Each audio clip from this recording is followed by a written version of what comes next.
வணக்கம் பாலமுருகன்.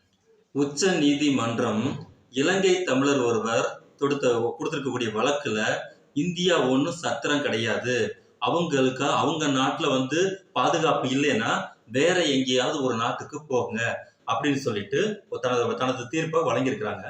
இது தமிழ் உணர்வாளர்கள் மத்தியில மிகப்பெரிய அதிர்ச்சியையும் ஒரு வருத்தத்தையும் உண்டு பண்ணியிருக்கு. காரணம், அவர் ஆல்ரெடி தீவிரவாத அமைப்புகளோடு செயல்பட்டிருக்கிறாரு. அங்க இருக்கக்கூடிய விடுதலை புலிகள் அமைப்புல அவர் செயல்பட்டிருக்காரு. அதனால அவர் இங்க இருந்து 10 ஆண்டு சிறை தண்டனை பெற்று அது 7 ஆண்டுகளாக குறைக்கப்பட்டதுக்கு பிறகு, அந்த தண்டனை காலம் முடிந்ததுக்கு பிறகு உடனடியாக அவரது நாட்டுக்கு திரும்பி செல்ல வேண்டும் அப்படிங்கிறது தீர்ப்பு. அப்ப அந்த தீர்ப்பை அடி ஒற்றி தான் இன்னைக்கு உச்ச நீதிமன்றமும் அந்த தீர்ப்பை வழங்கியிருக்கு. இதை தீர்ப்பாக பார்க்கும் போது அதுல இருக்கக்கூடிய நீதி வெளியில தெரியும். ஆனா சென்சிட்டிவான இந்த விஷயம், தமிழர்களுடைய உணர்ச்சி, தமிழர்களுடைய இனக்குழு, தமிழர்களுக்கு நீதி கிடைக்க, இந்த மாதிரி விஷயங்களோட நம்ம இந்த நீதியை பொறுத்து பார்க்கும் போது அது பொருளற்றதா தான் அவங்களுக்கு தெரியும். அவங்களுக்கு ஏற்கனவே ஹைகோர்ட்ல கொடுத்திருக்கக்கூடிய வழக்குடைய சாராம்சம் என்ன, 10 7 குறைச்சிருக்கிறாங்க. குறைச்சதுக்கு பிறகு நீங்க நாட்டை விட்டு போங்க வெளியில. அவங்கள பொறுத்த வரைக்கும் இலங்கை தமிழர்கள், இந்திய தமிழ்நாட்டு தமிழர்கள் அப்படிலாம் கிடையாது. இலங்கைங்கிறது ஒரு நாடு. அப்போ அந்த நாட்டுல இருக்கிறவங்க இங்க வந்துகிட்டு தீவிரவாத செயல், அதாவது ஆயுதம் ஏந்திய போராட்ட குழுவில் இருந்தாலும் நீங்கள் தீவிரவாதிகள் தான் அப்படிங்கிறது இங்க இறையாண்மை. அதுக்கு ஒட்டிதான் இன்னைக்கு மாண்புமிகு நீதியரசர் அப்படி தீர்ப்பு கொடுத்திருக்காங்க. உடனே இங்க இருக்கக்கூடிய அனைத்து அமைப்புகளும் தனது வருத்தங்களை பதிவு செய்யுது. இதுக்கு மேல நம்ம ஒண்ணுமே பண்ண முடியாது. காரணம், அவர் அங்க விடுதலை புலிகள் இயக்கத்துல இருந்திருக்கிறாரு. அதனால நான் மறுபடியும் அங்கே சென்றால் வதை முகாமுக்கு நான் செல்ல அங்க கொண்டுட்டு போயிருவாங்க, உயிருக்கு ஆபத்து இருக்கு அப்படிங்கிற கருத்தை சொல்லும் போது அடுத்த நாட்டோட இறையாமையில நம்ம எப்படி தலையிட முடியும் அப்படிங்கறதுதான் நீதியரசருடைய ஒரு கூற்று. இந்த இடத்துல தமிழன் அப்படிங்கிற விஷயத்த நம்ம பார்க்க கூடாது. ஆனா தமிழன் எல்லா விஷயத்திலுமே தமிழன் தமிழன் தமிழன், தெலுங்கன், வடக்கன், பந்தேரி, கர்நாடகத்துக்காரன், மலையாளி, 4ம் 5ம் கூறாக பிரித்து பிரித்து பிரித்து இன்னும் எவ்வளவுக்கு எவ்வளவு நம்மால் பிரிக்க முடியுமோ அத்தனையும் பிரித்ததுக்கு பிறகு அங்கே இருக்கக்கூடிய தமிழ் பேசக்கூடியவன் தமிழன், அவனுக்காகத்தான் இந்த உலகத்திலேயே நான் உயிரோடு இருக்கின்றேன், அவனுக்கு ஏதாவது ஒரு தீது என்றால் எனது இதயம் தாறுமாறாக துடிக்க ஆரம்பித்து விடும் அப்படின்னு கொக்கரிப்பு செய்து கொண்டிருக்கக்கூடிய இந்த நாம் தமிழர் கும்பல் இப்ப வாய்க்குள்ள என்ன வச்சிருக்கானுங்க, எந்த பங்கர்ல போய் ஒளிஞ்சிருக்கிறானுங்க அப்படிங்கறதா தெரியல.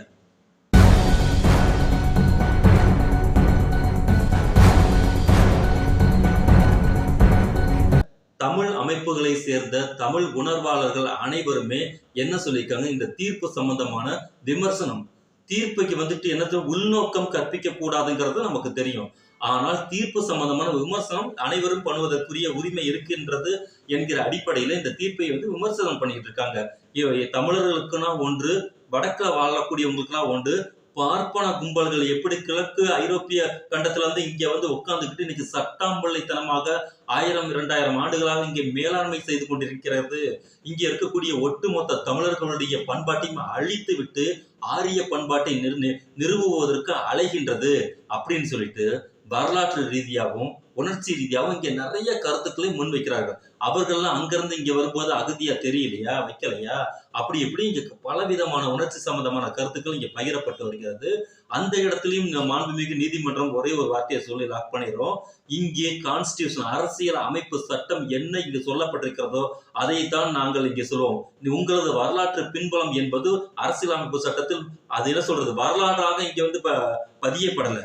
இங்க அனைவருக்கும், அனைத்து மனிதர்களுக்கும் இங்க சோசியல் ஜஸ்டிஸ், இங்க நீதி, என்ன சொல்றது, இங்க நமக்கு கட்டமைப்பு என்ன உருவாக்கி கொடுத்திருக்கோ அதை வைத்துதான் நாங்கள் நீதி வழங்க முடியும் அப்படின்னு சொல்லி அவங்க எளிமையா அடுத்த கட்டத்துக்கு போயிடுவாங்க. அது வேற விஷயம். ஆனா பண்பாட்டு ரீதியாக நாம் தான் இன்றைக்கு வரைக்கும் பார்ப்பனர்களை கடுமையாக எதிர்த்து கொண்டிருக்கிறோம். பார்ப்பனர்களை எதிர்க்கல, இத்தனைக்கும் பார்ப்பனியத்தை எதிர்த்து கொண்டிருக்கிறோம். ஏனென்றால் பார்ப்பனியம் மனித குலத்துக்கு விரோதமான கருத்துக்களை இங்கே முன்வைத்துக் கொண்டிருக்கிறது. இவர்களை என்ன பண்ணிட்டு இந்த பார்ப்பனியத்தோடைய அடிப்படை சாராம்சம் என்னன்னு கேட்டீங்கன்னா, இலங்கையோட நல்லுறவு வைத்துக் கொள்ளும்.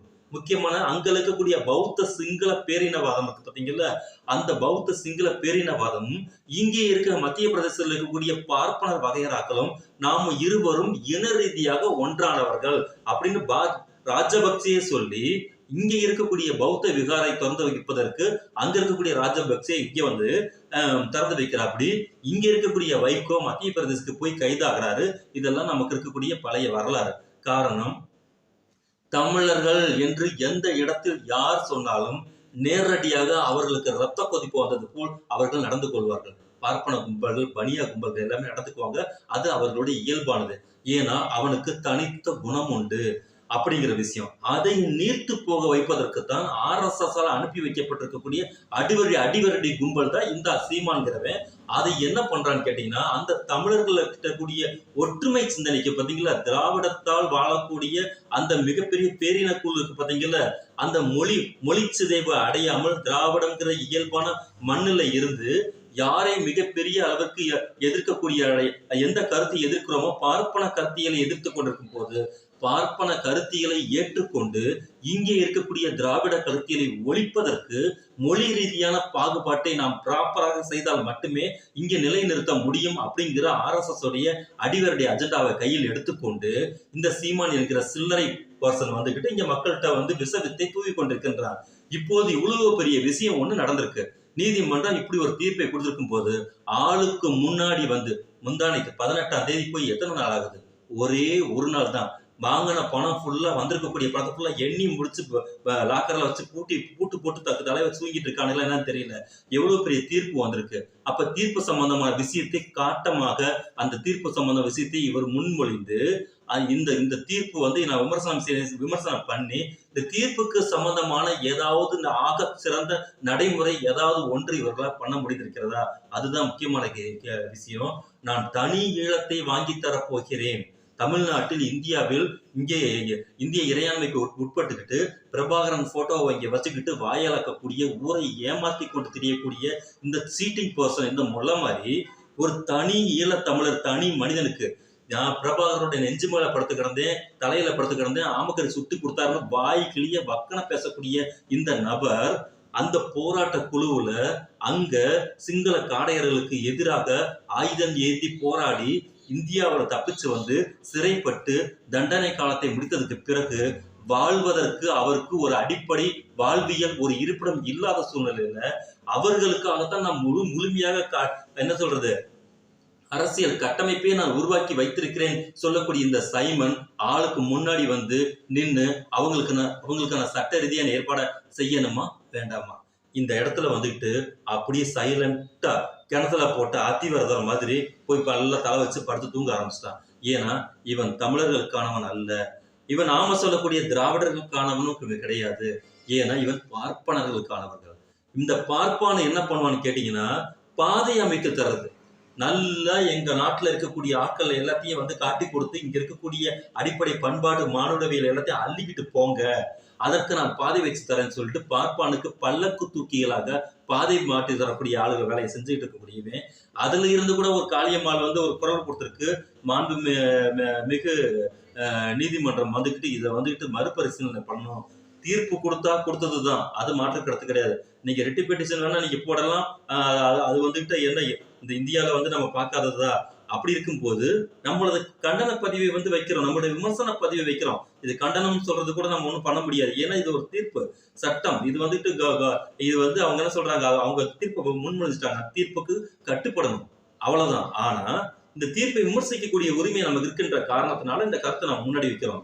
2 நாள் அந்த பொள்ளாச்சி விஷயம் நடக்கும் போதும் சரி, இந்த மாதிரி முக்கியமான தனி மனிதனுடைய சுயமரியாதையின் மீது தமிழனாக இருக்கக்கூடிய சுயமரியாதையாக இருந்தாலும் சரி, தொப்புள் கொடி உருவாக இருக்கக்கூடிய தமிழனின் சுயமரியாதையாக இருந்தாலும் சரி, முதல் குரலை நம்ம முன் வைக்கிறோம். ஆனா நான் தான் எல்லாத்துக்கும் எல்லாமும் சொல்லக்கூடிய கிரெடிட் எடுத்துக்கக்கூடிய இந்த சைமன் செபஸ்டி எல்லா இடத்துலயும் ப்ராப்பராக ஆழம் விட்டு ஆழம் விட்டு வேலை பார்க்கறதே வேலையை வச்சுட்டு இருக்கா. அப்படி 2 நாளா எல்லா சேனல்ஸும் ஒவ்வொரு தனி மனிதனும் வந்துகிட்டு தீர்ப்பை கொண்டாடி இருக்கக்கூடிய அந்த விஷயத்துல பதிலே சொல்லாம கடைசியா ஒப்புக்கு சப்பானியா ஓகே இந்த தீர்ப்பு நல்ல தீர்ப்பு ஆறுதல் அளிக்கிறது சொன்ன மாதிரி இப்ப எல்லா தமிழர்களுக்கு எல்லா ஊடக தமிழ் உணர்ச்சி இருக்கக்கூடிய தமிழனாக பிறந்திருக்கக்கூடிய ஒவ்வொரு மனிதன்ட்டையும் இருக்கக்கூடிய ஒரு குறைந்தபட்ச எத்திக்ஸ் ஒரு அறத்தை தான் எதிர்பார்க்கிறோம். சட்டம் என்ன வேணாலும் சொல்லலாம், அதே சட்டம் எவ்வளவு விஷயங்களை கருணையோடு அணுகி இருக்கிற விஷயத்தை நம்ம பார்த்தோம்.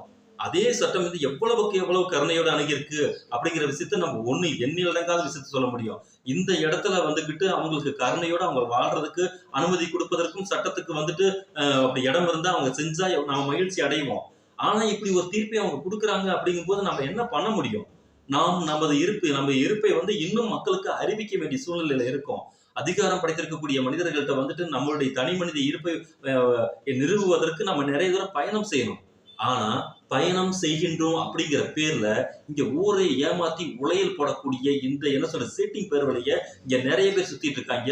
நாங்க தான் அவங்களுக்கு அத்தாரிட்டின்னு சொல்லக்கூடியவங்க எல்லாருமே இப்ப எந்த பங்கர்ல ஒளிஞ்சுக்கிட்டு இருக்காங்கன்னு தான் தெரியல. நல்லா பாருங்க, 4 நாள் கழிச்சு வந்துகிட்டு அந்த கண்டனத்தை நான் பதிவு பண்றேன்னு சொல்லி அப்படியே மெதுவா யாருக்கும் வலிக்காம லேசா அந்த மனிதனை தாண்டி போகக்கூடிய வேலையை ப்ராப்பரா இந்த சைமன் செபஸ்டி செய்வான். ஏன்னா காட்டி கொடுக்கறதுக்குன்னே தமிழ்நாட்டுல ஒரு கட்சி வச்சு நடத்திட்டு இருக்கானா, அவனுக்கு பேர் தான் சைமன் செபஸ்டி. அவன் வச்சிருக்கக்கூடிய கட்சியின் பேர் தான் நாம் தமிழர் கட்சின்னு சொல்றது. கேடுகட்ட அரசியலுடைய உச்சகட்டம் தான் இந்த சைமன் செபஸ்டி. ஆரம்பிக்கலாம்.